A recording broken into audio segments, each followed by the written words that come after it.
I'm Robert Reel, and this is Mr. Murphy. Tell Yeah. me about the family you grew up in, where you lived, your brothers and sisters, and what did you learn from your parents? I was born in Detroit.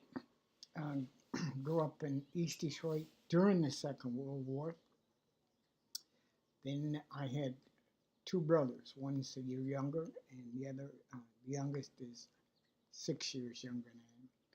From East Detroit shortly after the Second World War, we moved up to a farm by Cass City. You know where Cass City, Michigan is? Mm-hmm. My father picked the wrong time to do it, bought a whole herd of cows. And at that period, 1947, 48, cattle in Michigan and other places had what they called Bang's disease was the term they used. It had a technical name, and you couldn't use the milk. Hmm. You had to sell the cows for beef. So we lost a lot of money Oh. because you had to sell them for beef rather than dairy cows. Well, Mhm. wouldn't have sold them, and you couldn't sell the milk. So, and from there, we went to sold the farms, went to Emmett, which you're familiar with. My parents ran a bar there for 3 years and sold that. And then I entered the service drafted in 1952 out of high school, second year out of high school. Served 2 years, discharged, then came to Ann Arbor, and I've been here ever since. Ooh. So, do you want me to elaborate on that? No. Sure. Well, I became an Ann Arbor firefighter 6 months after arriving in Ann Arbor. My days off, I worked for a doctor and a dentist who had 8 houses in Ann Arbor. And when I retired from the fire department, then I worked 20 years in a local funeral home. And then I met some friends from Emmett who live here in Dexter Crossing. Very nice. Oh, hey, I forgot Do that. you need anything about my wife or family? Yeah. What your wife, what she does. I'm sorry. Uh, 6 years after joining the fire department, I met my wife locally, Pinckney, got married. She worked in the University of Michigan, and she was the general manager for the North Outpatient Registration. Daughter was born in 1964. My wife left her job at the university, never went back, and she worked in our public schools as a substitute secretary and worked for a local woman here in Ann Arbor. And we've been here in Dexter Crossing ever since. Hmm. Is that That's good. satisfactory? Yeah. Oh, and then I forgot to ask your birthday. And age. Seven. I was born July the 24th, 1932, which makes me 85 years old. Oh, I will be. very nice. Okay. Do Did you we have... put that in the wrong place or something? No. Okay, and so you can go ahead and talk about your kids, and if you have grandkids, anything where they live and Oh, okay. what they do. We have one daughter. I said I don't think I said that. Born 1964, Lisa. Went to all the schools, public schools in Ann Arbor. Graduated from the University of Michigan School of Business with an MBA. Currently, she works for Orchid. She's the she's like, they gave her a title now, Chief Human Resources Officer for this company. They've had sort of a human resources department in different divisions, but nothing really totally organized general head, and that's what she's doing, organizing the whole thing. Oh, okay. She's even hiring people. And our son-in-law, who's semi-retired now, also graduated from the University of Michigan with MBA, plus he has an engineering degree. Two granddaughters. The oldest works for the University of Michigan in I think it's called development. You know where money comes in from Mhm. big donors like you and Yeah. I. The big bucks. More than the oldest granddaughter works there. The youngest granddaughter works in Boulder, Colorado for the Ball Corporation. I guess that kind of sums it up for Very me. good. You hit almost a lot of these questions right out of the gate. Yeah, you learned to drive. Can I ask how that benefits you? What? What you're doing here? Learning how to interview. Just working on communication. Learning how to interview. Interview someone and have communication with them back and forth. In reference to what you're going to do, It's a prerequisite. Like it's a class you have to take as a part to get the degree. Do you think you have to? Well, you won't be doing. What I mean is, I'm asking. You won't be interviewing people like this. No. That you're gonna. No, it's just an assignment. It's an assignment. Yeah. To do. What did you do for recreation or fun as a teenager, kid, adult? You know what? I pretty much work. Not that I'm that ambitious, but work has kind of been my recreation, if you will. In high school, I played sports, football, and track and field. But after high school, I don't fish, I don't hunt, I don't bowl, I don't do anything like that. I think working in the fire department and working on my day off, and actually leaving home, it's like all the friends you have that you left at home. And I was working with men probably 10 years older than I, so there really wasn't any incentive to golf, or I think it was just that generation maybe. But I've never done a lot recreation. What do you do now? Now? Yeah. For recreation? Pass the time. Well, if you can believe it, I do a lot of numbers. Several years ago, we invested in the stock market. Mm-hmm. And if I had to do over, I wouldn't have done it again. But rather, and we did it through a bank, so it wasn't like they were paying you were charged a fee every quarter, but they claim they still they benefited from it. But so today I'm doing what I should have done maybe 34 years ago. I'm looking at all these things, these numbers and stuff, which before, when you're working all the time, you get a paycheck. It's like when you quit work and then you start really looking at what you're spending. Mm-hmm. It's almost like I'm cheaper now than I was, no kidding, when I was working every day. Now I'm looking at, what we're spending every day. Mm-hmm. And my wife sometimes will say, cheapskate, or you don't want to buy this or that. And I've talked to older people that have retired that do this kind of the same thing. As long as the money's coming in and, you look secure and you're not deep in debt, and we aren't. We haven't had a mortgage since 1968. But now I'm spending a lot of time doing numbers, and I do things around the house that I even look for things to do. If you can believe this, I clean all the traps in the bathrooms and the sinks every 6 months. I take them completely apart. Oh, wow. And clean them. And usually you wait till they don't work. Yeah. If they plug up. But now it's something to do. Yeah. Very good. So it kind of, other than that, travel a little bit. Now it's like I told the neighbor lady there, I would like to take her to Colorado and Nebraska. And it's like, one day, okay. Today I asked her, I don't want to go. And part of that is, she just cannot accept that she would not remember your name. Because Karen has always been on top of that. Everyone. Walking at Briarwood every day, she knows all those ladies. I'll say, who's, because I don't walk with them, but I know a lot of them. You know, they'll go by me or I'll go by them, or she walks with people sometimes. I'll say, what was Bob's name on you? Well, it's not important. Name's not important. What about the ladies at Curves, who she knows them all?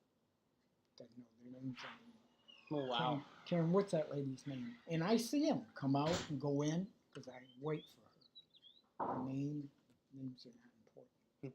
It's because, Doing an interview. good morning, good morning. Doing an interview. Okay. You have to be very quiet. See, this is, I'll be all right, Megan. So, anyways, Let's see what another good question could yeah, be. just you know what? I would like to work, and I can work, but I can't because she gets upset. You know, it's like I was working for Bob Hilbert. You don't know him, but friends we've known for years and years. And he has a big home and property and stuff about 4 miles away. And I would go there maybe 2-3 times a week, 3-4 hours. Wouldn't take long, you know. Where have you been? And then when I sold my car, well, you can't use my car. And she was saying, you can't use my car. You know, it's, you know, she's always been strong, independent. Had a lot more friends than I ever did in school and things like that. But now, the lady on her right is a divorced woman. And I know her. Karen knows her. And if I'm out in the yard or something, she's very outgoing. She'll talk to me and stuff. Karen will hear us. What are you doing? Why don't you go over there? That's your girlfriend or stuff. You know, and it's part of what's going on with, you know, her memory, I guess, where she just doesn't feel self-confident as she used to, but she can't accept. She won't accept that. So, anyways, Can you describe the house you lived in as a child? yeah. Did it have a yard? How many rooms? Did you have your own room? When I was 5 years old, hadn't even started school. My brother was a year younger. We lived in this little 2-bedroom house. It had a kitchen and a kind of a long living room. And it was right across the street from a 3-story brick schoolhouse. And this particular day, and it was, I'm sure it was fall, nice weather. My father worked for Mount Clemens Dairy for a while. My mother was seriously ill. Somehow I sensed that she was, and she was hemorrhaging bad. But I didn't know that, and she didn't tell us that. But I knew something was wrong, so what am I going to do? 5 years old, I got to do something. But, you know, there's no telephone. If we'd had one, I probably wouldn't know how to use it. So that's when I learned to pray. This is a fact. And, you know, we were raised in the church. So please God help my mother. Kept saying that. And pretty soon my father drove in the yard. And he drove a 1928 Essex. And I remember the car. I can still see it. Because that day it's always there. I see it all the time. And maybe it was his time to come home because they went to work real early. They used to have a route up on Long Lake, St. Clair, Algonac, in that area. So we come in, it wasn't long, we all jumped in the old Essex and we went down to 7 Mile and Gratiot with Saratoga Hospital. They're still at Saratoga Hospital, but they don't think they call it something else. So took mother in, you know, I don't know what they did. And I always remember that, and that started that. And this school across the street was called Pitco Street School. Pitco Street was a street between 14 and 15 Mile Road that ran east of Gratiot. It went like a dead-end street. And behind their house was a big gravel pit. Yeah, I remember that. You know, it's like I was yesterday, and I'm 85 years old. Wow. And then, you know, living in East Detroit, then I became kind of like self-appointed manager, director, or holder of my two brothers, because I had a third brother who was Patrick, who was 6 years younger. We had a small grocery store in East Detroit because my parents moved from,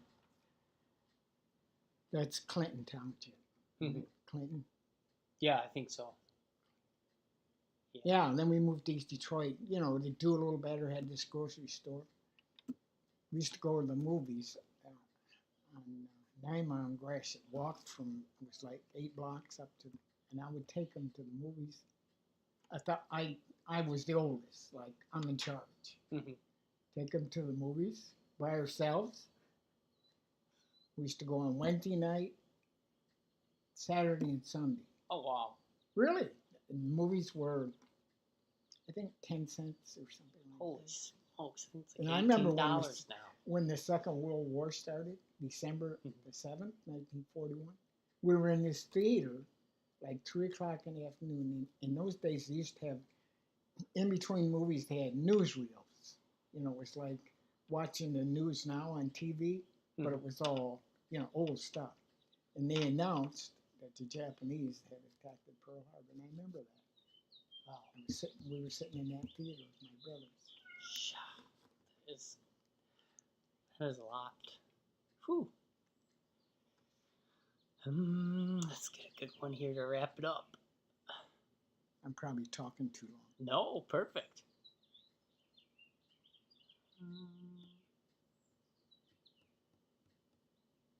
Did you have any pets Pets? growing up? We had a couple. We'd have dogs, shepherds, collies. You know, like farm dogs. That, you know, kids. I don't remember the dogs having names. No kidding. We had an Irish setter who really was a mangy looking dog. He was skinny and yeah, that was our pets. No cats. Let's see here. And I started the school in Pitco Street, kindergarten. My teacher was black, and all the kids were black. In that school, 15 miles, between 14 and 15. I'm sure today that's so, you wouldn't, I'm sure there's no Pitco Street.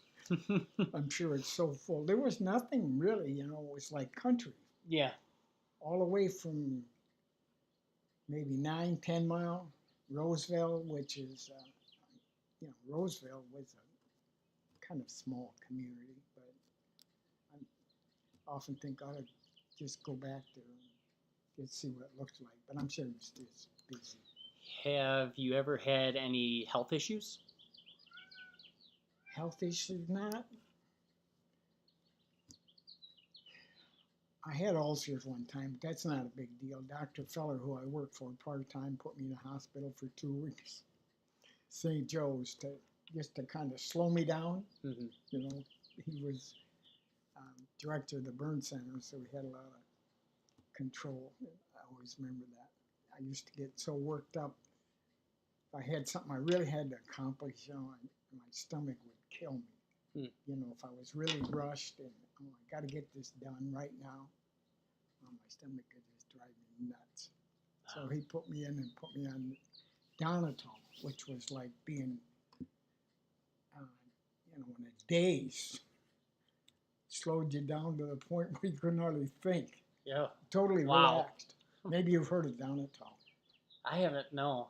Megan probably would be familiar with I'm not sure to use it, but it would. I think I could. What did they consider Donatol? It was almost like like a narcotic? yeah, I mean, it was like, boom, you know. Oh, Probably what, like morphine or something today? I don't know, but even when I was in the hospital for that 2 weeks, the nurses were even telling me, you got to cut back on this Donatol because I was like in a fog.